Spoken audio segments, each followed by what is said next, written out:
as we all know that on variables we can do different kind of operations. If it's a numeric variable, we can add them together. If it's a string variable, we can concatenate them. So now that we have studied arrays, let's go ahead and explore what operations you can perform on the arrays. One of the operations that you can do is adding an element to the array. There are multiple ways to do that. One way is at the time of initialization, you can create an array and assign it some values. For example, in case of our tickets array, we can say ticket number 1, 2, 3, 4, 5, 6, 7, 8, 9. Now when this statement is executed, the array is initialized with size 3 in memory. So this is your RAM, for example. It will create an array of size 3 starting at index 0, 1, 2. So the size is 3. It will store these values at their respective indices. So this statement is useful when you know in advance what information needs to be in an array. But oftentimes we don't know what information needs to be put in an array. That sometimes comes later on during the program execution. For example, in our ticketing system, when the ticket is generated, only then the ticket number needs to be added to the array. So we would not know those ticket numbers in advance. In that case, this type of array creation will not help us. We need to create an array which probably does not have an element inside it, and later on we keep on adding elements to it. Now, different programming languages have different ways of handling this situation.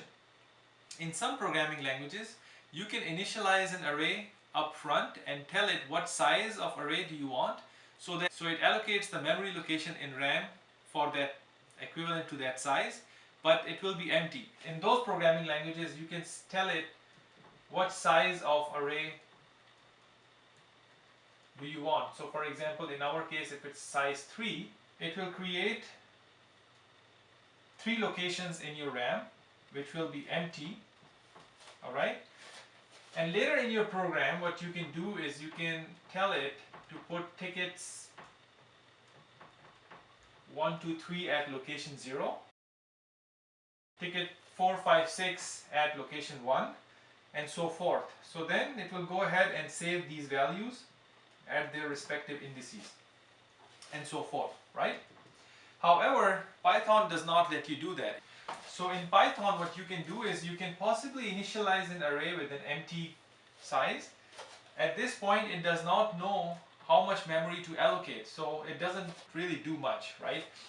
Later on in your program what you can do is, if you want to add an element to the array, you can use a helper method, append, and you tell it what element you want to add to the array.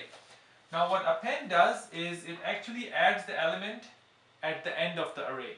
Okay, since this array is empty, after this operation this array will be of size 1 with 1, 2, 3 at index number 0.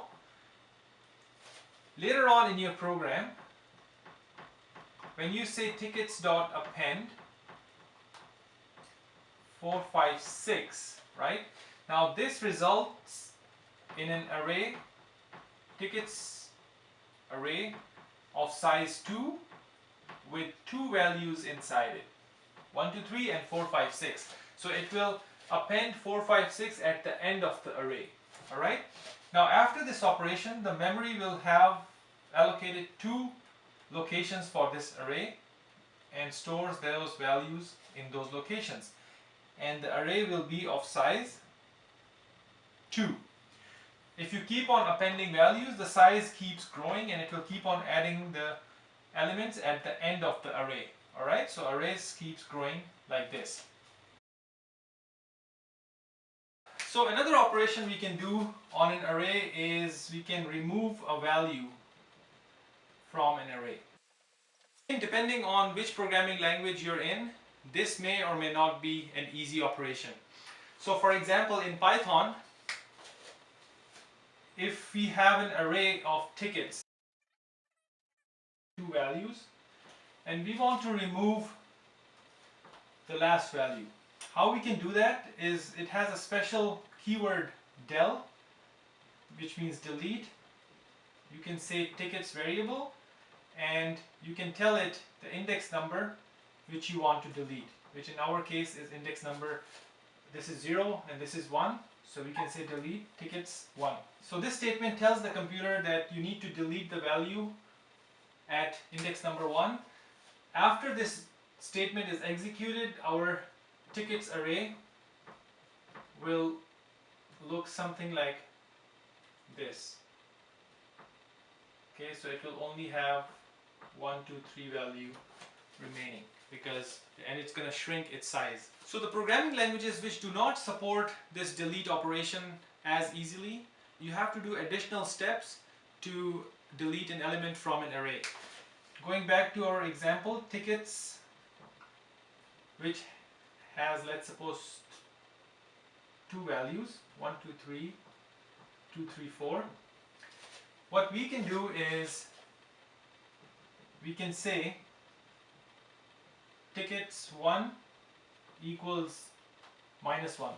Let's just say we don't have a ticket ever generated with a value -1, so we can initialize this area to -1, and our program should know that -1 means no ticket number. This will result in an array which looks something like this: 1, 2, 3, -1. Now, if you realize this still holds memory, so the -1 is stored in the memory somewhere. The ticket number 234 is replaced, but it is replaced with something that does not have any value to the program, but it's still consuming memory, which is not very efficient. So in those programming languages, what you have to do is basically you have to create another array, tickets 2 for example, and then you copy the value which is not -1 into this new array, right? Because -1 does not mean anything. So now it has created this new array with 1 value. You can reassign the original tickets variable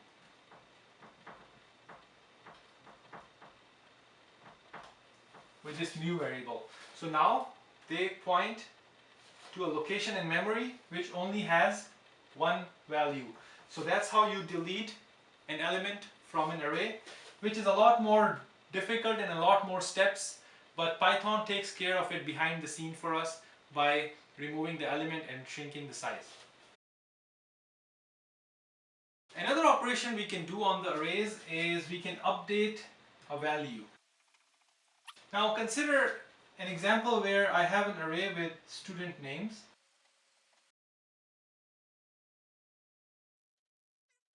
And let's suppose I have this name wrong. Okay, I misspelled it, or it may be a wrong entry, or whatever the case may be. I want to replace it with the correct one. So, and the correct name is, let's suppose it's Mike. Okay, so what I can do is, as we know, it's indexed, index 0, index 1, and index 2.